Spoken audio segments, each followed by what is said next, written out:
개인정보 유출 사고가 잇따르면서 시민들의 불안감은 확산되고 있습니다. 더불어서 사물 인터넷과 빅데이터 시대가 도래하면서 정보 보안에 대한 관심도 덩달아 높아지고 있죠. 네, 전문가와 함께 사이버 보안의 현주소에 대해 짚어보도록 하겠습니다. 성공한대학교 컴퓨터교육과 안성진 교수 연결돼 있습니다. 교수님 안녕하십니까? 네, 안녕하세요. 네, 저희가 앞서 이 서울 시민의 65%가 정보 보안에 불안감을 느끼고 있다 이런 소식을 전해드렸는데요. 아무래도 이 카드사 유출 사고 등 이렇게 굵직굵직한 사건 사고가 많았기 때문에 많은 시민들이 좀 불안하다라는 생각을 하시는 것 같습니다. 예. 우선 교수님께서 보시기에 현재 국내 기업들의 보안에 대한 인식 어느 정도 수준이라고 평가하시는지요?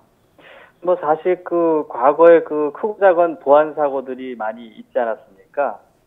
네, 그러다 보니까 정보 보호에 대한 인식이나 수준이 그래도 이제 과거보다는 많이 올라갔다고 볼 수가 있습니다. 네. 특히 이제 정보통신망법이나 개인정보보호법 이런 관계 법령에서 정보보호 책임관 제도라든지 아니면 정보보호 관리체계 인증 이런 여러 수단들이 있거든요. 네. 그걸 통해서 이렇게 강제도 하고 있어서 사실은 최근 들어서는 인식면에서는 좀 개선이 되었다 이렇게 평가를 할 수 있습니다.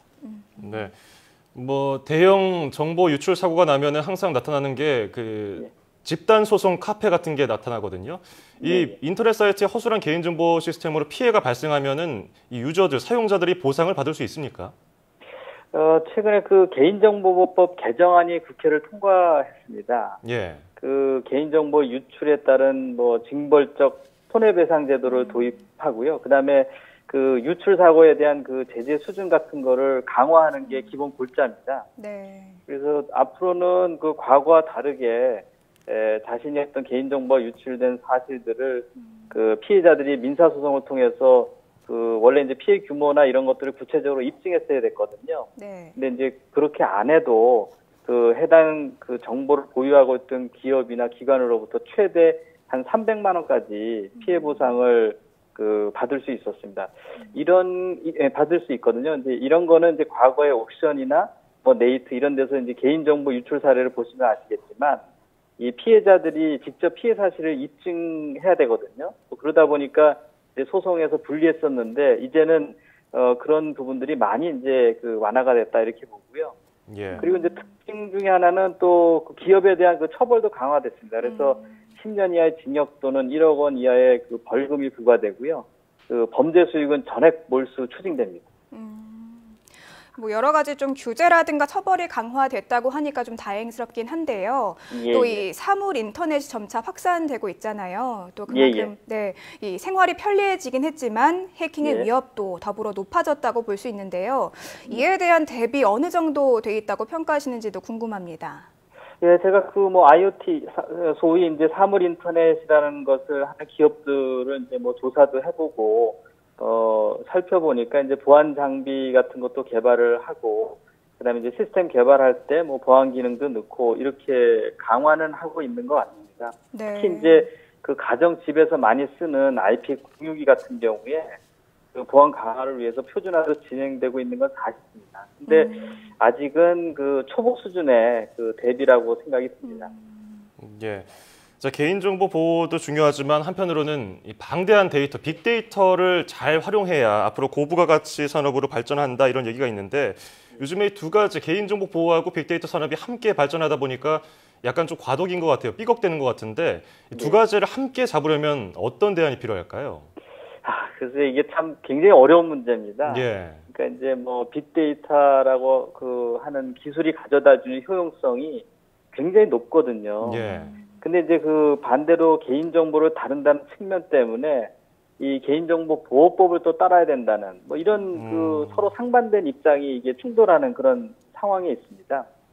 그래서 풀어야 될 숙제들이 많이 있다고 생각은 듭니다만 제가 보기에는 빅데이터를 처리한다라고 하면 목적이 뭐냐 그리고 이제 범위가 어디까지냐라는 거를 분명하게 이제 규정을 해야 되고요. 예. 만일 이걸 범위를 벗어나서 사용하거나 서비스가 되는 경우에는 이 처벌을 굉장히 엄격하게 하는 이런 체제가 있어야 된다 이렇게 판단이 들고요.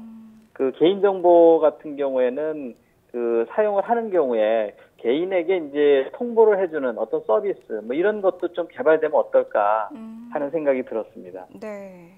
뭐 기업의 대책도 중요하겠지만 이 사용자도 굉장히 좀 중요할 것 같습니다. 이 사용자라든가 소비자들이 개인정보를 지키기 위해서 실생활에서 반드시 염두해야 할 점이 있다면 어떤 것들이 있을까요? 그 말 그대로 이게 개인의 정보이기 때문에 보통 우리가 동의를 하게 되는데요. 그게 이제 미치는 파장이 어디까지 있을 수 있다라는 거를 인지할 필요가 있습니다. 뭐 흔히 이제 뭐 경품 행사나 뭐 추첨이나 이런 걸 통해서 이제 선물을 주는 게 이렇게 공짜라고 생각이 들 수가 있는데요. 네. 그게 이제 내 개인 정보를 지불하고 그 대가로 추첨이나 뭐 경품을 받는다. 이렇게 이제 인식을 바꿀 필요가 있다. 이렇게 생각이 듭니다. 예. 자, 우리나라가 2000년대 들어서 IT 강국이다 이런 자평을 계속하고 있는데 이 인터넷 기술에 맞춰서 개인정보 이런 기술도 보안 수준도 높여져야 될 텐데 어느 부분부터 좀 손을 봐야 될까요? 보통 이제 보안 수준을 높이기 위해서는 기술적인 측면, 그다음에 이제 제도적인 측면, 그다음에 인지적인 측면 이렇게 세 가지 측면이 강화가 돼야 됩니다. 예. 이제 현재까지는 이제 기술적인 측면이나 법과 제도와 같은 이런 측면에서 어느 정도 이제 그 강조하고 갖추어지고 있는 것 같은데요. 이게 문화적인 측면이라고 하는 그 인지적인 측면이 아직 많이 미흡한 것 같습니다. 그래서 이제 뭐 소위 이제 보안 윤리라고 하는 그 개인의 인식이나 아니면 이제 정보 보호를 업으로 하는 전문가들이 있지 않습니까? 네.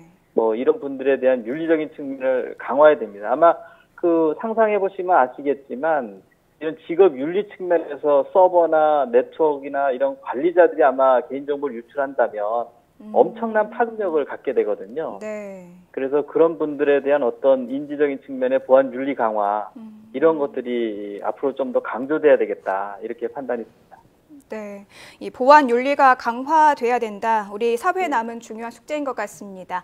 네, 지금까지 성균관대학교 컴퓨터교육과 안성진 교수였습니다. 교수님 오늘 말씀 감사합니다. 네, 감사합니다. 네, 사이버 공간의 범위가 넓어지고 또 더불어서 역할도 커진 만큼 사이버 보안 더 이상 선택 아닌 필수인 것 같습니다. 그렇죠. 앞서서 일어났던 큰 사고들을 보면 항상 다 소잃고 외양간을 고친 셈이었는데 이런 피해가 발생하기 전에 미리 예방하는 노력이 더 필요해 보입니다.